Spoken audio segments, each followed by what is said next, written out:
Tapi si Jennifer ini digorok ya, disembelih hidup-hidup.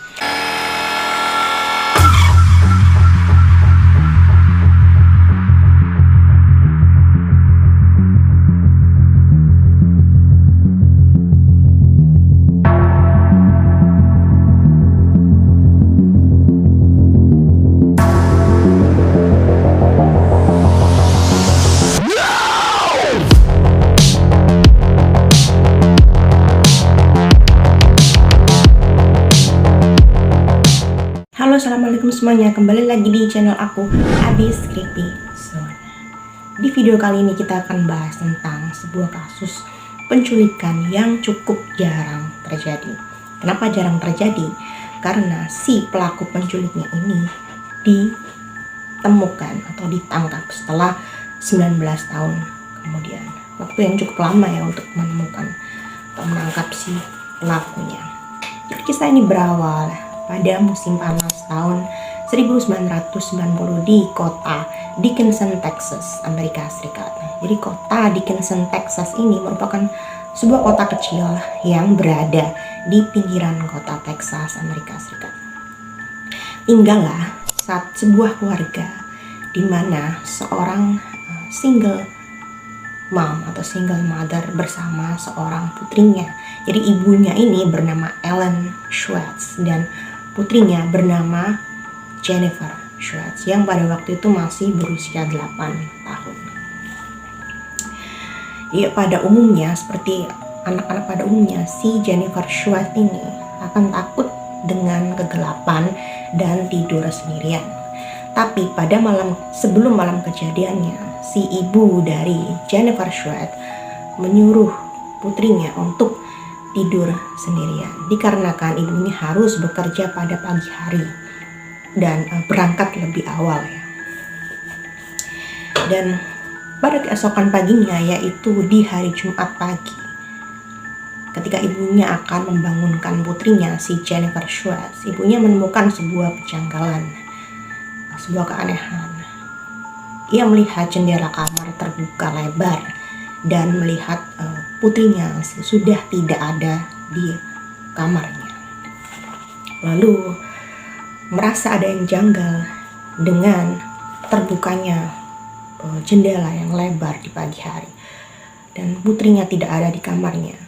Si Ellen Schwartz ini, si ibu dari Jennifer ini, langsung menghubungi pihak kepolisian kota Dickinson, Texas, Amerika Serikat. Lalu polisi pun bergegas untuk datang ke rumah ibu Ellen ini. Dan polisi segera meriksa seluruh ruangan, seluruh rumah Ellen Schwartz. Tapi tidak ditemukan adanya tanda-tanda keberadaan si Jennifer yang masih berusia 8 tahun. Lalu polisi segera menyimpulkan bahwa kasus hilangnya Jennifer Schwartz ini adalah murni kasus penculikan dan bukan sebuah kasus melarikan diri. Jadi FYI, di Amerika itu banyak kasus-kasus remaja yang melarikan diri dari rumahnya. Jadi sangat tidak mungkin karena si Jennifer ini pada waktu itu masih berusia 8 tahun. Tidak lama kemudian berita hilangnya si Jennifer Schwartz ini menyebar ke seluruh daerah Texas, Amerika Serikat dan menjadi headlines kasus hilangnya Jennifer Schwartz ini. Lalu beberapa hari kemudian pihak kepolisian mendapatkan sebuah telepon penting dari sebuah keluarga di suatu tempat yang tidak disebutkan ya namanya. Yaitu satu keluarga ini mengatakan bahwa ia menemukan seorang anak yang pada waktu itu dengan kondisi yang sangat cukup memprihatinkan. Pihak kepolisian pada saat itu mengira bahwa yang ditemukan oleh satu keluarga ini merupakan jasad dari Jennifer Schwartz. Lalu pihak kepolisian datang ke TKP dan memeriksa kondisi Jennifer Schwartz, dan ternyata ajaibnya si Jennifer ini dalam kondisi selamat walaupun ia mendapatkan luka yang sangat parah. Lalu pihak kepolisian pun segera memerintahkan helikopter untuk segera mengevakuasi Jennifer Schwartz ke rumah sakit terdekat. Lalu dibawalah Jennifer Schwartz ke rumah sakit terdekat untuk segera mendapatkan penanganan. Dan menurut kesaksian satu keluarga yang menemukan Jennifer Schwartz, ia ditemukan oleh anak-anaknya yang sedang bermain di sebuah lapangan dekat ladang rumahnya dengan kondisi yang sangat parah dan dikerumuni oleh semut merah. Para dokter dan polisi mengira bahwa sangat mustahil si Jennifer Schwartz ini untuk bertahan hidup karena luka-luka yang dideritanya begitu sangat parah ya. Tetapi ajaibnya si Jennifer dapat bertahan. Menurut keterangan dari dokter yang menangani kasus Jennifer ini, Jennifer mengalami sayatan yang sangat dalam. Jadi dalam arti si Jennifer ini digorok ya, disembelih hidup-hidup. Bahkan sayatannya ini dari telinga kiri ke telinga kanannya itu begitu dalam dan arterinya banyak yang terputus hingga pita suaranya pun ikut hampir terputus ya pada saat itu, parah gitu.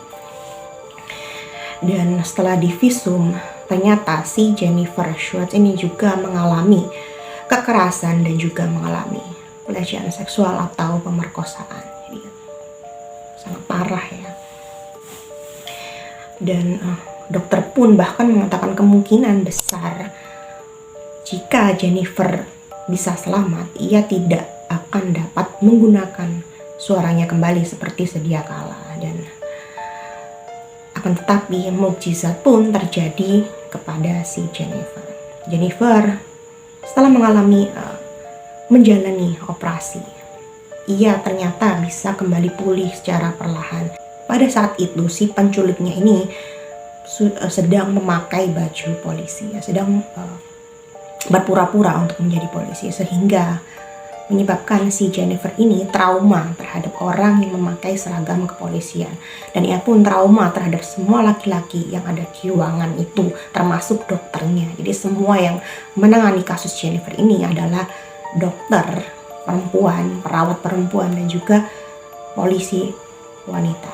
Lalu pihak kepolisian pun mulai mengumpulkan semua keterangan dari Jennifer Schwartz dan tentang deskripsi penculiknya dan plat nomor atau baju yang digunakan oleh penculiknya dan bagaimana kejadiannya. Akan tetapi si Jennifer Schwartz ini tidak mau menjawab apapun dan bukan menjawab secara langsung ya. Pada saat itu polisi memberikan sebuah secari kertas dan juga pensil, dan si Jennifer pun menolak untuk memberikan sebuah keterangan. Akan tetapi setelah beberapa lama dan setelah polisinya diganti menjadi polisi wanita, si Jennifer pun akhirnya mau memberikan keterangan tentang siapa penculiknya, lalu bagaimana ciri-ciri fisiknya dan deskripsi yang dilihatnya, gambaran fisik seorang penculiknya. Dan ia pun memberikan detail ciri-ciri fisik tentang si penculiknya, mulai dari plat nomor, mulai dari merek rokok, kaleng minuman, ia pun menyebutkan semuanya.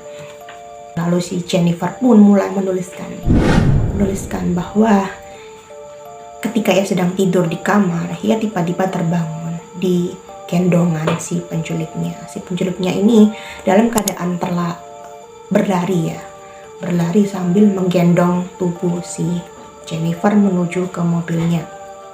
Dan pada saat itu si penculik ini cukup kayak tergesa-gesa ya menggendongnya ini. Dan pada saat itu Jennifer ingin berteriak sekencang-kencangnya, akan tetapi si penculik ini, si Dennis ini menutup hidung dan mulut dari Jennifer sehingga si Jennifer Schwartz ini tidak dapat berteriak sekencang-kencangnya. Lalu si Dennis ini membawa si Jennifer ke dalam mobilnya dan ia pun membawa si Jennifer ke kota lainnya, yaitu di kota seberangnya.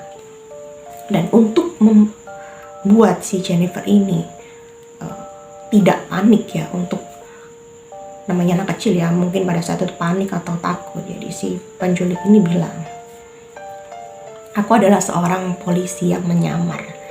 Dan pintarnya lagi, si Jennifer ini menanyakan, lalu di mana rencanamu kalau kamu memang benar-benar polisi? Lalu di mana senjata? Lalu si penculiknya ini menjawab kalau rencanaku ada di sini dan juga senjataku ada di balik kursi belakang. Lalu si Jennifer pun mulai kayak melihat dan mengecek, oh tidak ada senjata, dan si Jennifer sudah mulai panik. Dan si Dennis, si penculiknya ini, berusaha untuk mengurangi kepanikan Jennifer dan membawa si Jennifer dan mobilnya ke sebuah SD. Dan ia mengatakan bahwa ibumu akan segera menjemputmu di pagi hari. Dan si Jennifer pun, bocah yang 8 tahun dengan polosnya, ia menunggu ibunya sampai pagi hari. Dan beberapa jam kemudian, si Dennis penculik ini bilang, ibumu tidak jadi menjemputmu. Jadi si Jennifer mau mulai ketakutan lagi ya. Lalu si Dennis ini segera pergi dari sekolah SD tersebut dan membawa Jennifer ke sebuah ladang atau persawahan di kota lain. Dan pihak kepolisian mulai membuat sketsa wajah dari si penculik ini yang bernama Dennis.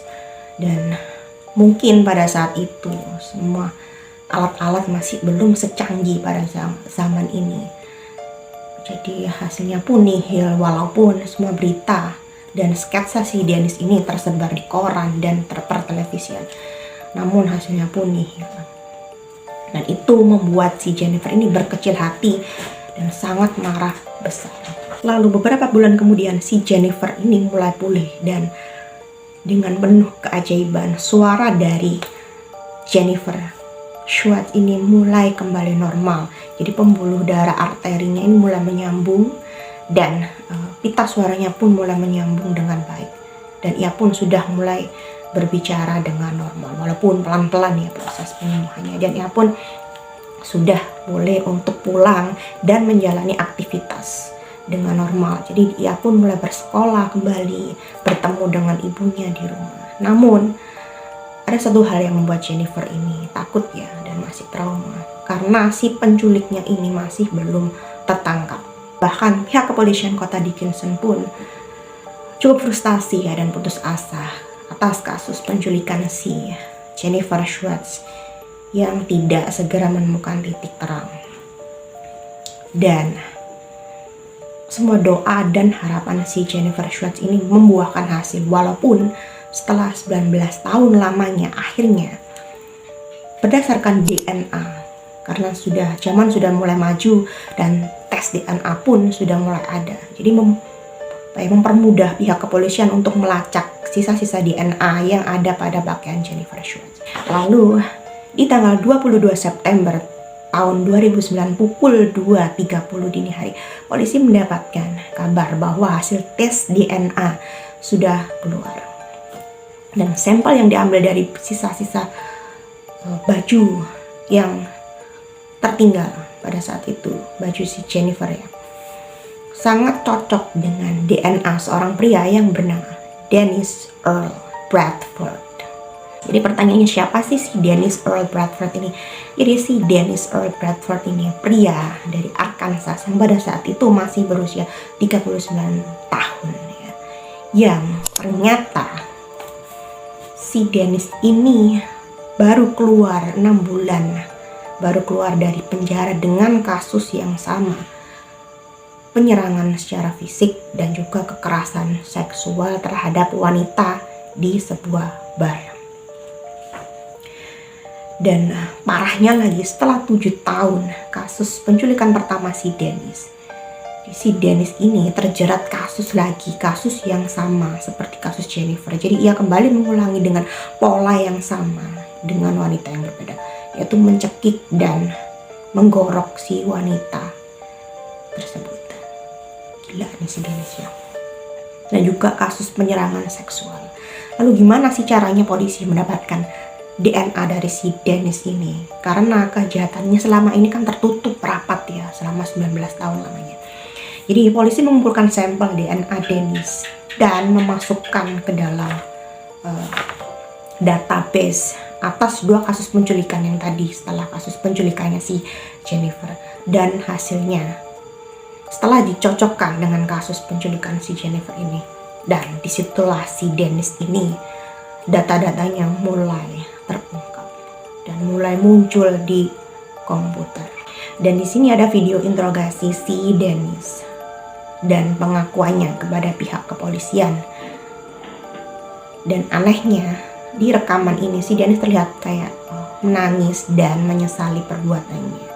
Dan ia pun sempat kaget setelah pihak kepolisian menyebutkan bahwa si Jennifer Schuett ini ternyata masih hidup. Tapi sangat disayangkan pada saat malam sebelum ia diadili di persidangan Dickinson, Texas, Amerika Serikat, ia ditemukan oleh pihak kepolisian tewas mengenaskan, menggantung dirinya sendiri di dalam selnya. Jadi mungkin ia bisa menghindari pengadilan di dunia, tapi ia tidak bisa menghindari pengadilan di akhirat. Jadi kasus dari Jennifer Schuett ini bisa kita ambil hikmah serta sisi positifnya. Jadi jangan pernah putus asa akan semua hal yang terjadi. Jadi tetap berdoa dan tetap percaya bahwa keajaiban itu nyata. Bahkan kasus dari si Jennifer ini terungkap siapa pelakunya setelah 19 tahun lamanya. Jadi bahkan orang tidak ada yang percaya bahwa kasus ini akan terungkap. Tapi ternyata memang benar-benar ada, dan kisah ini memang nyata gitu kan, terjadi. Bahwa keajaiban itu akan selalu datang kepada orang-orang yang mempercayainya. Jadi jangan lupa subscribe, like, dan komen hanya di channel aku Abis Creepy. Sampai jumpa.